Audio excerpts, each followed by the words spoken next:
Hey there, Polly and Drews from All Things Chiropractic Podcast. Well, Dr. Davini and I had the pleasure of interviewing Dr. Michael Miller, and it was such a robust and fun interview that we ended up cutting it into two parts. So this week is part one of our interview with Dr. Michael Miller. We hope you enjoy it. Here we go. Welcome to All Things Chiropractic. Welcome to another episode of All Things Chiropractic. I'm Paul Andrews. I'm Dr. Mark Davini. Welcome, everyone. We have a special guest today. We are very excited. We're psyched to have you, Dr. Michael Miller. Thank you for being here. Perfectly welcome. My So pleasure. we always ask our guests, the first question is, what is your chiropractic story? How did you get into and become a chiropractor?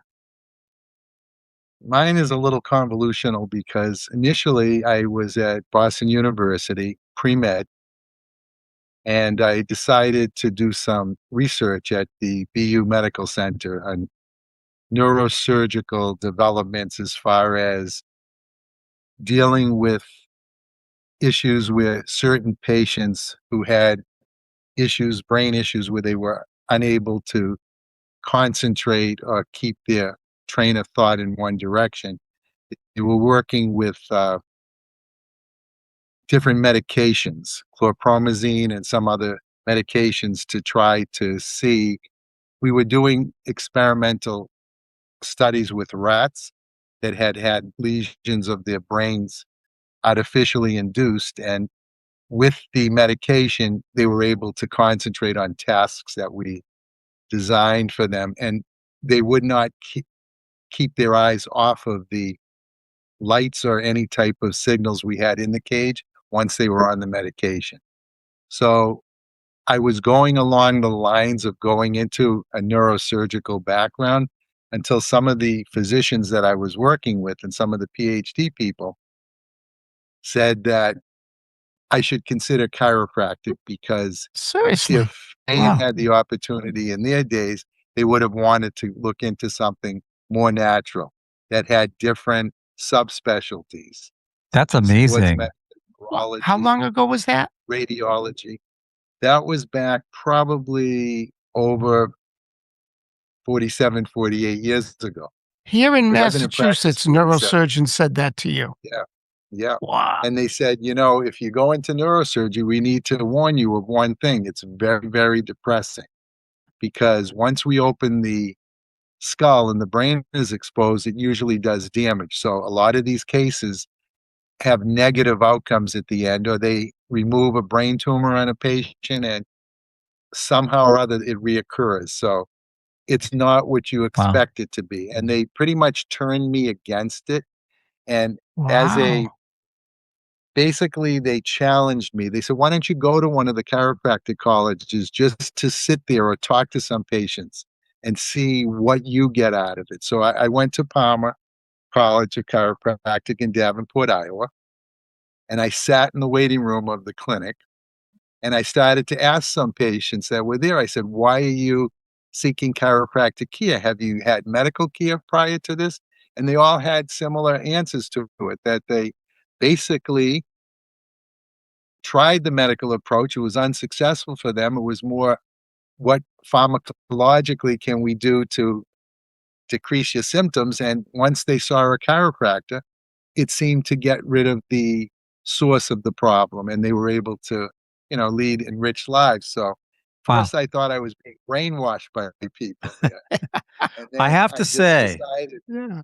Doc, I have to say, based on your timeline, you were getting recommendations from people in the medical field only 13 years after licensure happened in the state of Massachusetts to go be a chiropractor. That's not a story we hear about those no, days.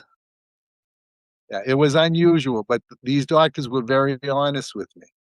I They guess Yeah. said, so. try it out and see. And when I did start school there, when they started with the philosophy of chiropractic and so forth, and the innate intelligence, I almost started to think, am I being brainwashed by all of this?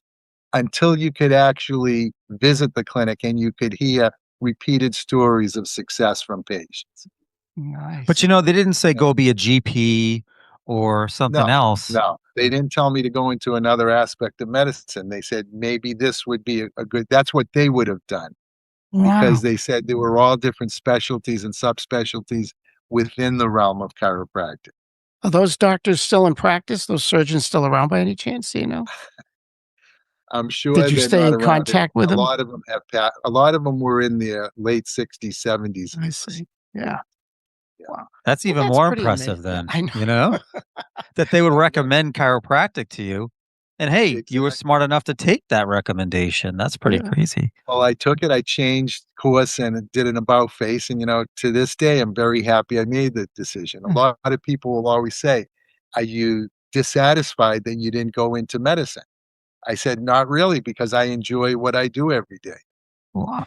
Are you Do gonna you make the same income as someone who's doing brain surgery? Obviously not, but I'm rewarded by different results you see from day to day, so Your patients aren't dying on you because of what you exactly. did. They're not dying and they don't have as serious conditions as what I saw when I was at BU Medical Center. Wow. do you Wow. I find it interesting that you're researching TBI basically and brain injuries back then, and that sort of Right. lends itself to the work you did with the NFL, doesn't it? I mean, somehow it seems to connect. It all connects. I mean, with the NFL and different collisions and forces that are induced into the head and brain, you're always gonna see traumatic brain injuries and concussion. So, they did do a lot of research at BU. That's the epicenter for investigating what type of techniques can be used in football to reduce the effects of it. No matter how many times they try to redesign a helmet, there's no design in a helmet that can prevent concussions. No, and I But, think the for our great listeners, we've kind of buried the lead here that, Dr. Miller's unique claim to fame, you might say, aside from being a phenomenal chiropractor, is he was the Patriots or is the Patriots chiropractor. All through the years of the Super Bowl and the Bill Belichick years and the Tom Brady years, there was also Dr. Michael Miller. So maybe you could tell us a little bit of how that all came about. that was it was a good run for me when it happened. Yeah. Basically, how it all started is I had one of the original owners, one of the Sullivan sons, as a patient. And he was asking me one day, he says, "We have a couple of players here that have just been sitting on the sideline, can't get back into play, complaining of chronic low back pain and, sciatica, one of them, someone had shoulder problems. Do you think you could help with these people?" I said, "I definitely would help. I'd love the challenge." I said, "Send them to my office and I'll see what I can do." And one of them had been out for 8 weeks, the other one about 4 weeks. And they came to the office. I did what I've been trained to do with them, and both of them were back on the field the following week. So they started to talk to people, and it's all word of mouth in this profession, basically. You're not going to get, in the days I started, medical doctors referring patients to you. It didn't happen. So, They'll tell you to be a Yeah, yeah, chiropractor, but they even though won't send you yeah, patients. they won't send you patients, that's but they true. sent you to go to Ex- school, right? Yeah. Exactly. But, that's where the division occurred. Even the first orthopedic surgeon that was on the Patriots with me, he was totally anti-chiropractic. He hated me being there. He hated the fact that I wasn't under his direction and control. And he didn't like the camaraderie that I had with the players because the players would high five me, hug me, talk to me, and he didn't have that relationship. So it was threatening to him. But at one point, my wife and I had been in a mall and they had a guest appearance from one of the players that was there. So my wife says, "Why don't you talk to him? Talk to him, tell him what you do." It's like, no, I don't like to solicit people like that. He's here to sign autographs. But she went and talked to him and said, "Oh, have you ever considered chiropractic?" So he says, "Yeah, are you the chiropractor?" She says, "I'm not, but my husband is." "Oh, I'd love to do it. In fact, I was told by the owner of the team, that someone that he talked to was going to consider taking the job. I'd love to have, see a chiropractor." And he was my first long-term patient. And she convinced him to see me. And then he came to see me. And after that, he must have told every single player in the locker room that his problems were resolving and he felt better. And it just mushroomed from that point. And Now, you had he a was a unique defensive, he was a okay. defensive uh,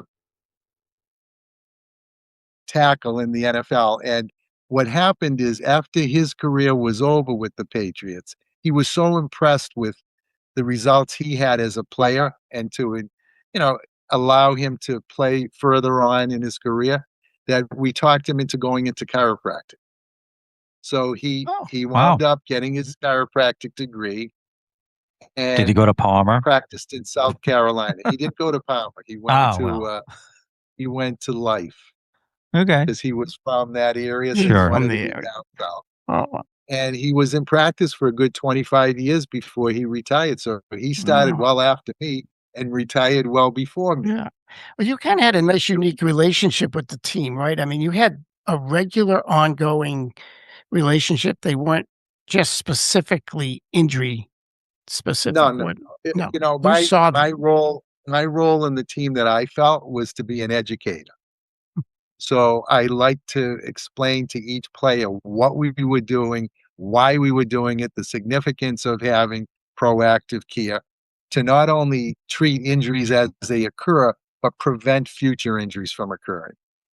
And they bought into it. And the good thing is, I went through 7 head coaches during my career there Wow. over the 38 seasons. But every time a new coach came in, they brought their own medical team with them. They got rid of everyone who was there. And I would get calls from the medical director saying, just want to let you know we've all been let go, so you should expect a call soon. I said, okay, if that's the case, then that's the case. But each and every time I survived. So I love even it. the last time Belichick took over, the medical director called me and he says, I'm just letting you know we've all been canned. I said, well, okay, well, I've had a little relationship with Bill before that because when he was a defensive coordinator Mm. working with Parcells, I was treating him for his complaints of what he had. So we had that little bond going. So the day after everyone was let go, my office gets a call from Belichick and they said he wants to come in the office to talk to me. Oh, jeez. Oh, So boy. everyone assumed this was doomsday Yeah. that he's going to come in and he wants to fire me in person. Great. So he came in. I said, "Is everything all right?" He says, "Yeah, everything's all right. How have you been?" I said, "I'm good." So he got adjusted, and then afterwards, I said, "Do you have something to tell me?" So he goes, "What do you mean?" I said, "Oh, I got a call last night from the medical director." He says, "Oh, yeah." He says, "Everyone's gone." He says, "But the chances of you being let go are less than me being let go." Oh, all right. Whoa. Quote. Everything we get from, the players' different back, uh, information and anything that you do, they all seem to love what you do. So there's no way you're gonna be replaced. I said, Wow. "Well, that makes me Nice. feel better." And that night I got calls from every one of them. "Did you get fired? Did you get let go?" I said, "No, I'm still on board here." Yeah. So You know the what's good thing with interesting? me is when I left after 38 years, I left of my own volition. I wasn't fired or let go. So I felt better about that. Yeah. What's interesting to a lot of the doctors, and this is mostly an audio podcast here, so, Right. just to give a perspective, Doctor Miller is not an exceptionally large human being. He's Right. normal size, maybe even a little bit on the slighter size, if I might say, right? So, Not working with very these huge human beings, you do have to get used to it. give us a little So a perspective on lot of that, doc. times I've had doctors shadow me when they were in my office, and you could get some people that were 350, 375, and it's all bringing the joints to tension. And if you get the right angle and line of drive, it can be accomplished. You don't have to be a 350 pounder to adjust a 350 pounder. But if you're a slender woman who's 99 pounds, I don't think you're going to adjust someone the likes of Vince Wilfork. But they would ask me, they said, at one point, one of the female doctors who shadowed me said, do you think I can try with the player mind if I try to manipulate him? I said, well, I can ask him and see if he wants to give you a shot at it. So she tried, and I'll never forget it. It was Bruce Armstrong, who was a big offensive lineman, probably about 6'6" and 200, 300 and maybe 40 pounds. Oh, She jeez. tried to move him a couple of times on a side porch to Glenstead. And after about 3 times and nothing was happening, she goes, okay. She goes, I don't want to keep aggravating him. So then I leaned on him and it popped right in. So she goes, if I had that fourth shot, I probably would have done it. Yeah, Oh, she yeah, wants there I we said, go. well, Yeah, you that warmed it him up. takes 4 tries. Yeah, yeah, it definitely yeah, takes I 4 didn't tries. want to get him all bent out of shape there, but you know, Nice. Would you I see think them you like need back to some back to back to back? Or would you give back yourself to a back. break?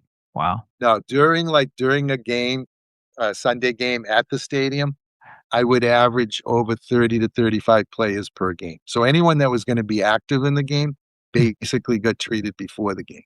Took me almost 4 hours to do it. But I Wow. didn't come up for air. It was one after the other. And then people would come in and say, who's after me? Oh, can you get me after you've seen this one? Willie McGinnis coined an expression in the locker room because he'd always walk in and say, it's Miller time. And then the whole group inside would start chanting that. And then he would cut in front of anyone who was in line and get right on the table face down. And he'd say, who's after me? It's like, okay. And they go, hey, buddy, there's other people that have been here before you. He goes, I take precedent here. I go ahead of anyone here. And they'd have their little games they play, like the rookies weren't allowed to get on the table until every veteran had been seen. If they did, they would take them by their shirt collars and pull them off the table. So it was I a love it. pecking order there, but it was an experience that one thing I can say is every head coach that I've done from the very inception in 1982 to 2020, every single one became a patient of mine and they all believed in chiropractic, Nice. which is a Nice. strong point. And when Absolutely. the head coach believes in it, they encourage the players to do it because they know it's beneficial. And the biggest proponent was Belichick because he mandated the treatment. So it's like he would have, when I would get there, there'd be television screens in all the different rooms, their workout room, different meeting rooms, saying Dr. Miller will be here from, let's say, 1 to 3 today. Please go in and have treatment as necessary. And he'd ask them before meetings, if anyone needs to see him, you better go in and see him when he's here. And I would go there on my Wednesday afternoons off as well to see any of the injuries that occurred during the week. But they bought into the system and we educated them so well as to why they're getting treatment. And a lot of players were able to identify what was wrong with them. They'd say, Doc, I think my left SI joint is out of alignment today, or my sacrum feels like it may be out. And I check them, and sometimes they were right. So I said, this is how you educate yourself. When you feel a certain way, maybe this is a Yeah. problem. And my whole key to them to have them continue with the treatment was that when something's out of alignment on an athlete like that, it becomes a distraction to them. So they could be out in the field and you see them twisting and moving because they know something doesn't feel right. But then if a ball comes flying in their direction, instead of making the interception, they miss it by an inch or whatever because they're concentrating on something they shouldn't be.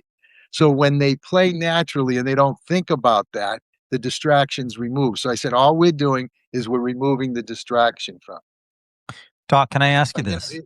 In your yes. career working with the league, what has changed in or what can you identify perhaps has changed in their, reception and how they treated you as a chiropractor, chiropractic itself over the years, and how personnel and others may have treated you from when you first started to today?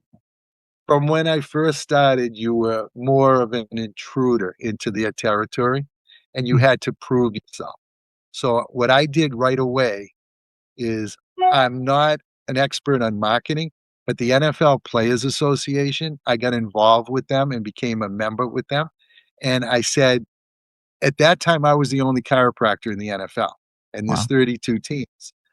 So I was trying to promote the fact that we need a chiropractor on every team. And it took years to do it because they were reluctant to make that change. The medical team said, we don't need a chiropractor on the team. We need the orthopedic surgeon, we need a cardiologist or internist, and an emergency medical specialist in case they needed to create an airway and a serious injury on the field.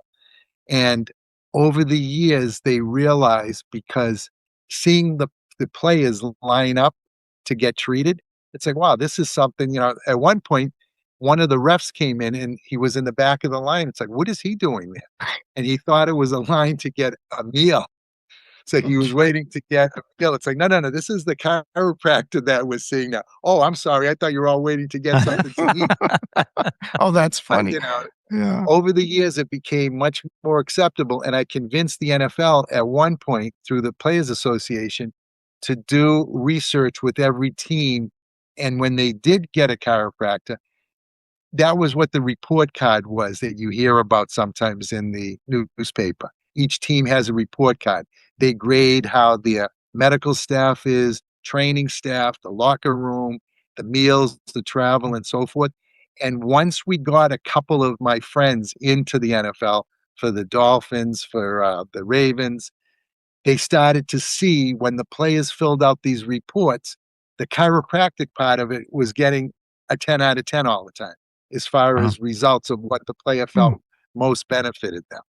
So at that point, the ownership and the head coaches say, you can't deny this. They're definitely a beneficial asset to have chiropractic. So Wow. I was responsible for Wow. getting every team at one point to now have a chiropractor on its side. Wow. Those So friends of yours, you All got the stuff you don't jobs. even know that's going on back Yeah. there. I mean, the rest of us just watch the it's game all and go, great. politics. It was Well, politics at that yeah, time. But, politics, but then results. results. And they saw Results. it. And, the sad thing is, I found out a few years ago that they now combined the trainers and the medical team and chiropractic as one unit now. Mm. Mm. So they don't keep it because the chiropractors were scoring higher than the orthopedic team. So someone must have complained somewhere along Yeah. the line. So now it's all in one division, medical care, Now, which I didn't you didn't tell like. me at one point you had to assert getting chiropractor on your Super Bowl rings? Yes. Well, what happened is they would not put anything other than team doctor. And all the orthopedic surgeons on the team, on the side of the ring, it all says team doctor. And I said to Kraft, I said, you know what?